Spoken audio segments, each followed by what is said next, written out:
జాతిపిత మహాత్మా గాంధీ జయంతిని పురస్కరించుకుని నగరంలో ఉన్న గాంధీ విగ్రహానికి నివాళులర్పించేందుకు షర్మిలారెడ్డి విశాఖకు వచ్చారు. ఈ సందర్భంగా ఎయిర్పోర్ట్ లో షర్మిలకు కాంగ్రెస్ కార్యకర్తలు ఘన స్వాగతం పలికారు. అనంతరం షర్మిల మీడియాతో మాట్లాడుతూ తిరుమల లడ్డు విషయంపై సుప్రీంకోర్టు చేసిన వ్యాఖ్యలను బట్టి చూస్తే ఈ వ్యవహారాన్ని కేంద్రం దర్యాప్తు చేయాలని అన్నట్టుగా ఉందన్నారు.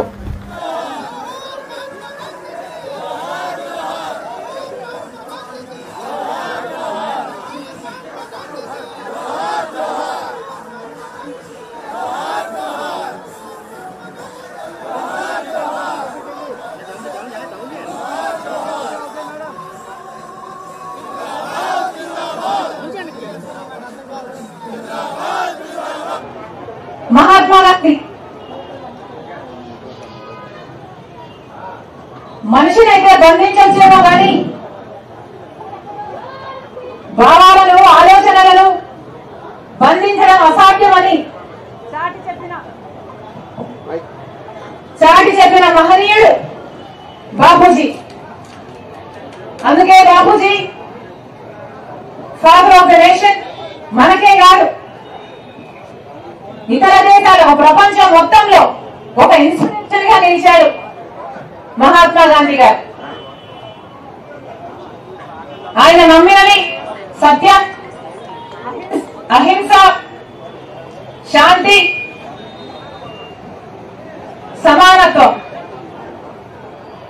ఉన్నాయా అన్న ఈరోజు? ఇంకా బ్రతికే ఉన్నాయా ఇవి? వీటికి విలువ ఉందా? పాలకులు వీళ్ళకి గౌరవం లేదు.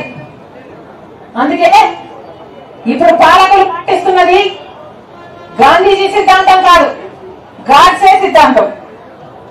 అవునా కాదన్నా? మత సామరస్యం కోసం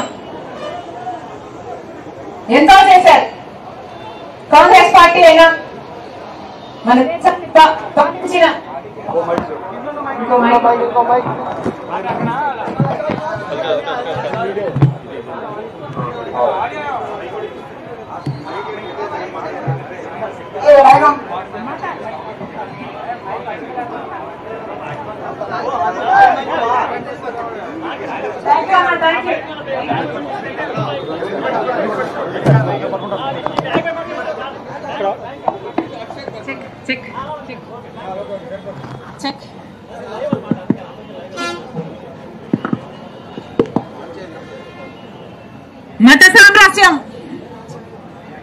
మత సామరస్యానికి చిచ్చు పెట్టాలా?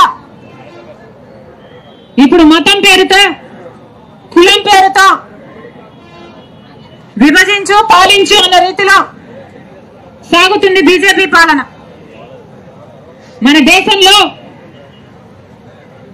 గాంధీజీ సిద్ధాంతాలు లేవు, ఇప్పుడు ఆర్ఎస్ఎస్ సిద్ధాంతాలే ఉన్నాయి. భారత రాజ్యాంగం నడవడం లేదు, ఇక్కడ ఆర్ఎస్ఎస్ రాజ్యాంగమే నడుస్తుంది.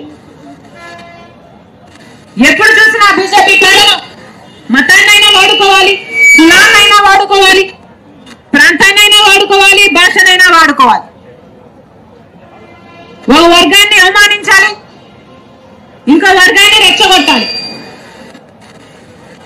చిచ్చు పెట్టాలి, ఆ మంటలో వీళ్ళు చలి దాచుకోవాలి. ఇదే బీజేపీ చేసిన రాజకీయం.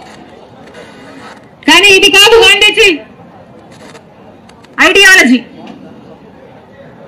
సోదర భావం కోసం, ఐక్యత కోసం, ప్రేమ కోసం నిలబడిన మహనీయుడు గాంధీజీ అయితే, అదే సోదర భావం కోసం, ప్రేమ కోసం, ఐక్యత కోసం నిలబడి పోరాటం చేస్తున్న నాయకుడు కాంగ్రెస్ పార్టీకి చెందిన రాహుల్ గాంధీ గారు.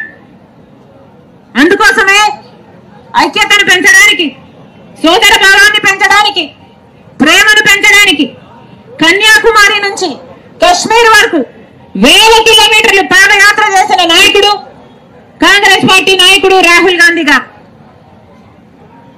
మళ్ళీ మన దేశంలో ఏ పార్టీ అయితే స్వతంత్రం కోసం పోరాటం చేసిందో, సాధించిందో, ఆ తర్వాత కూడా ఎంతో కాలం వరకు, సుదీర్ఘ కాలం వరకు ప్రేమను పెంచే విధంగా పాలన చేసిందో, మళ్ళీ ఆ పాలన రావాలని ఈరోజు మనస్ఫూర్తిగా కోరుకుంటూ రైటిస్ట్ పార్టీ లాంటి బీజేపీ పార్టీ అధికారం నుంచి తొలగిపోవాలని, అలాంటి పార్టీలకు తెలుగుదేశం పార్టీ అయినా, వైసీపీ పార్టీ అయినా, జనసేన పార్టీ అయినా మద్దతు ఇవ్వడాన్ని పూర్తిగా ఖండిస్తూ ఈరోజు కాంగ్రెస్ పార్టీ గాంధీజీ గారికి ఒక వినతి పత్రం కూడా ఇచ్చింది.